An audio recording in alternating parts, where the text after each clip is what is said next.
امام ولی رضا علیہ السلام نے اپنے ایک صحابی کو نماز جمعہ کے قنوت میں ایک عظیم دعا سکھائی جو امام زمانہ عجل اللہ تعالی فرج الشریف کے حق میں ہے۔ یہ دعا نہ صرف معرفت امام کا درس دیتی ہے بلکہ ایک سچے مومن کے جذبات و تعلق کو بھی ظاہر کرتی ہے۔ دعا میں اللہ تعالی سے التجا کی گئی ہے کہ وہ اپنے بندے اور خلیفہ یعنی امام مہدی کی اسی طرح اصلاح فرمائے جیسے اس نے اپنے انبیاء و رسول کی فرمائی، اور انہیں ملائکہ کے حصار میں رکھے، روح القدس سے ان کی تائید فرمائے اور ان کے ارد گرد ایسے محافظ مقرر کرے جو ہر شر سے حفاظت کرے۔ دعا میں امام کے خوف کو امن میں بدلنے، ان پر کسی دشمن کو غلبہ نہ دینے اور انہیں دشمنان خدا سے جہاد کی اجازت دینے کی طلب بھی شامل ہے۔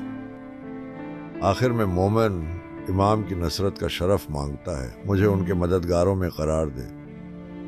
یہ دعا ہمیں امام زمانہ سے روحانی تعلق مضبوط کرنے، ان کی حفاظت و ظہور کے لیے دعا کرنے اور خود کو ان کے ناصروں میں شامل کرنے کی ترغیب دیتی ہے۔